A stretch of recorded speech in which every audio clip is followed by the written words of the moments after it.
Thank you. Hello to the future of storytelling. Hey, I'm Michaela. I grew up in Providence, Rhode Island, and when I was a little girl, every Sunday after Mass, my entire family would make a beeline for the living room. We'd all take our places. My father would sink into the lazy boy recliner, channel 38, and take your shoes off, put your feet up. It's time to meet up with the Boston Red Sox. Boston's for the Boston Red Sox. Relax, relax, and drink a Budweiser. And we'd all watch the screen riveted, because the Boston Red Sox were about to determine the quality of our lives for the rest of the week. And we'd hold our breath and we'd watch for Carl Yastrzemski's next at bat, Don Zimmer's great plan, oh, and that great green monster. If the Red Sox won, pizza for dinner. When they lost, my mother cooked, and we ate in silence. But we all hoped and we all longed for the year. It was going to be our year. And the Red Sox, they were going to win the series. And when it did finally happen, my dad didn't see it. He died suddenly when I was 16 years old, watching a Red Sox game. And the medical consensus was that a steady diet of beer, cigarettes, and Vienna sausage killed my father. But I was there, and I knew the Red Sox did it. And at my father's funeral, as my father's friends carried the world's greatest Red Sox fan from the church out to the cemetery, the entire congregation stood up, and together they sang, "Take Me Out to the Ball Game." I haven't felt the same about baseball since. After my father died, my heartbroken family kind of foisted the whole Red Sox mantle onto my little brother Tim, who was 6 years old. And that summer, there were baseball camps and action figures and birthday cakes in the shape of a baseball diamond. And my Aunt Eileen, who was a nun, hired actual Red Sox players to come to my brother's birthday party. So we had Wade Boggs and Denny Doyle in our living room. And I would have nothing of it. I just stood there right in the middle of the whole thing, reading Sylvia Plath and rolling my eyes. I hated baseball. I wanted nothing to do with it. And I dreaded the next season, but I needn't have worried, because the next season was 1981, and it was the summer of the baseball strike. Baseball had been silenced.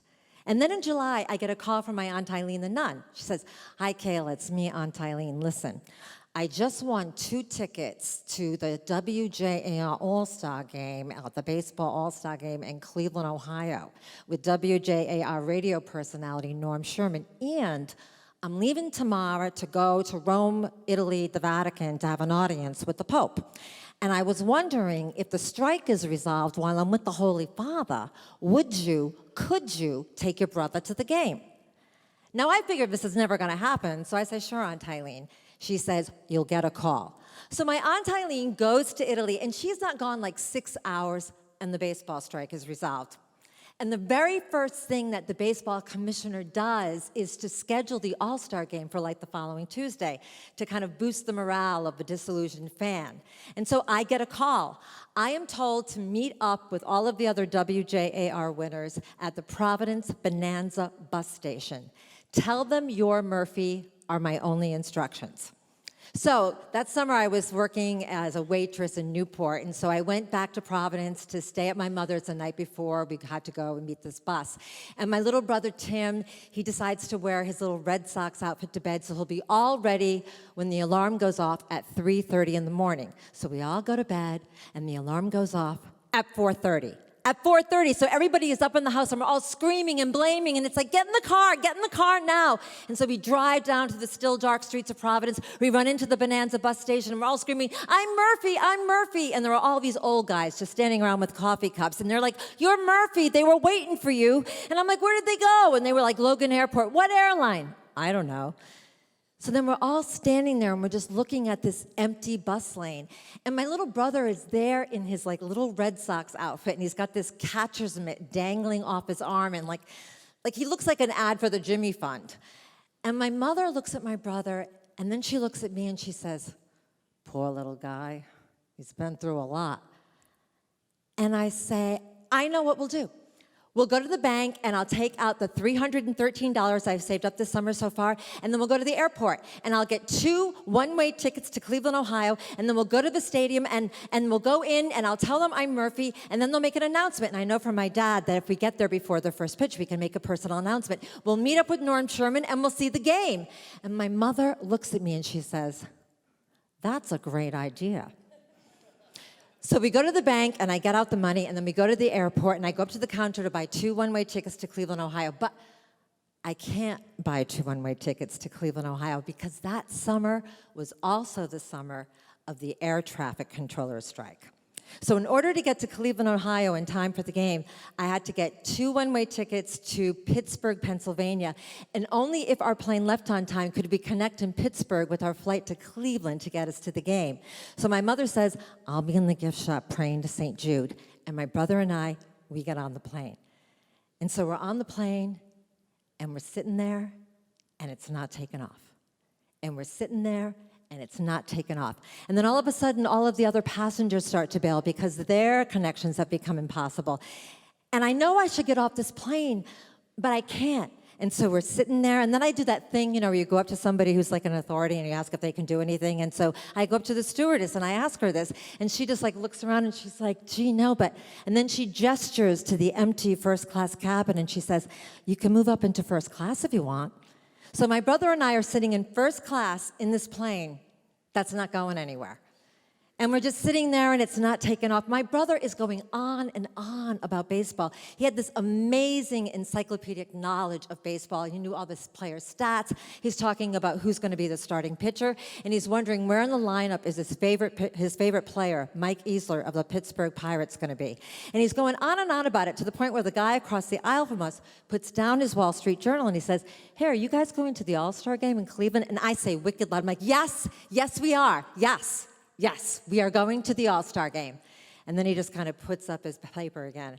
And then an hour and 40 minutes after our scheduled departure, our plane finally takes off for Pittsburgh, Pennsylvania. And then I'm standing at a baggage carousel. We've completely missed our connecting flight to Cleveland.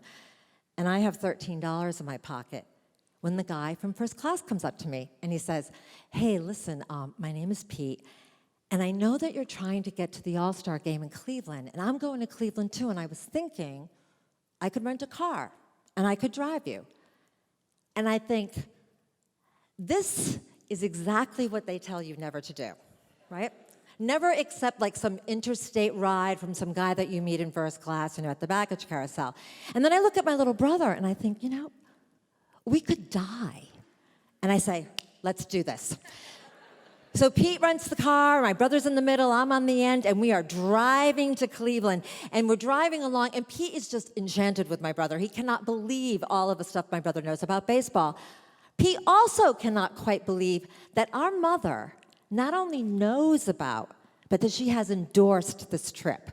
You see, Pete has a daughter who's like my age, and he has a son just like Tim. And I look over at Pete, and I think, we had a dad just like you. And he looks at me, and he floors it to get us to Cleveland to the game on time.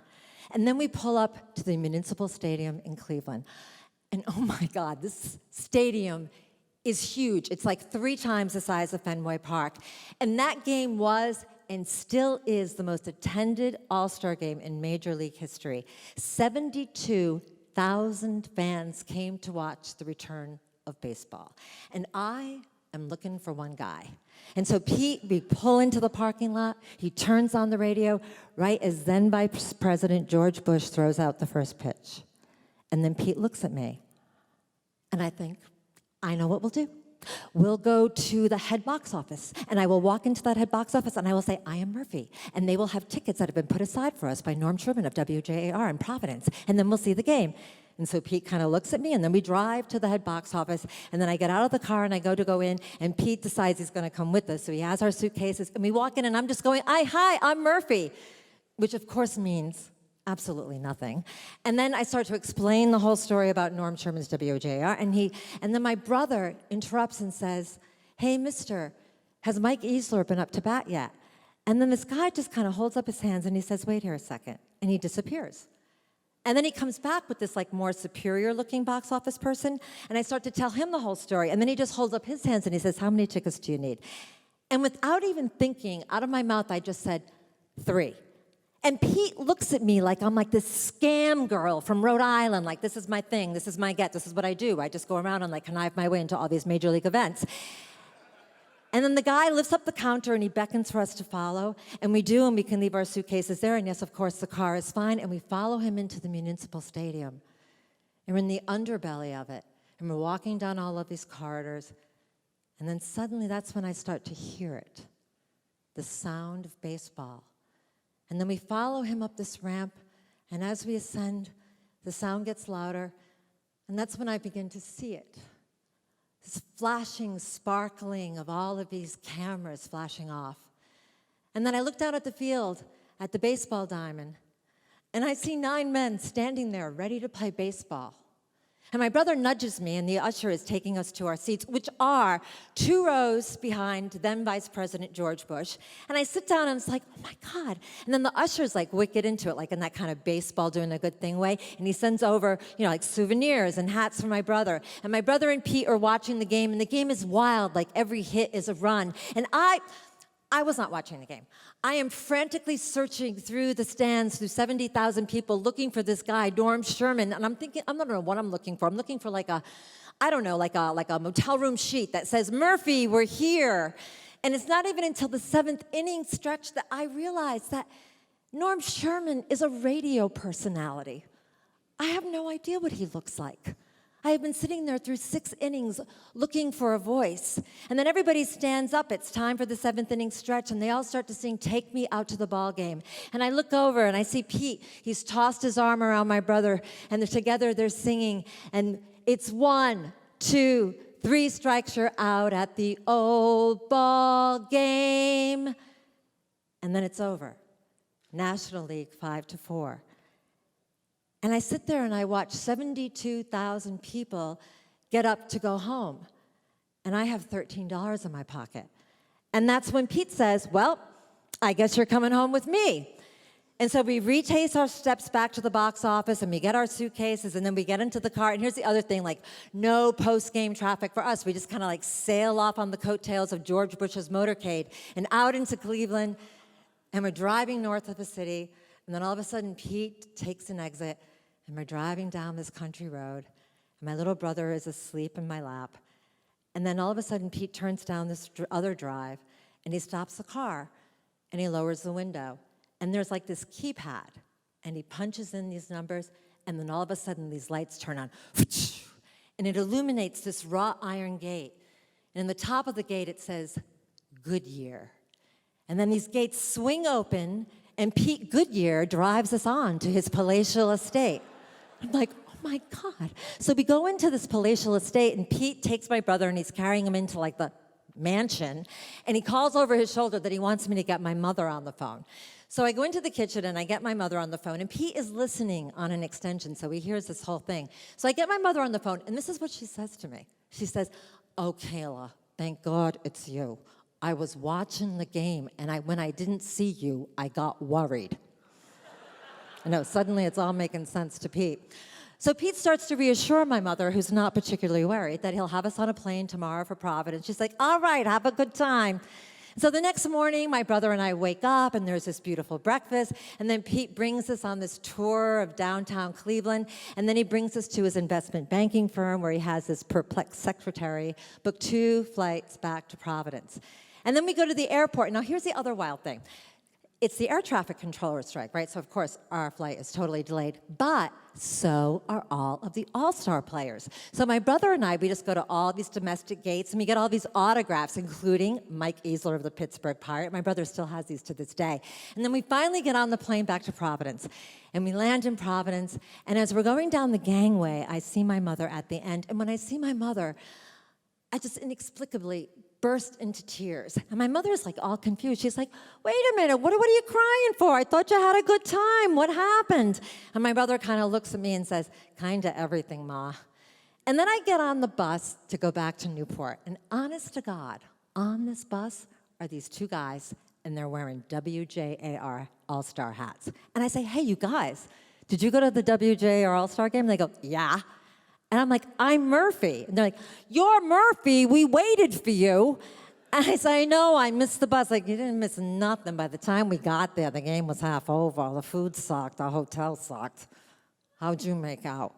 And I say, I had a good time. Thank you. Thank you.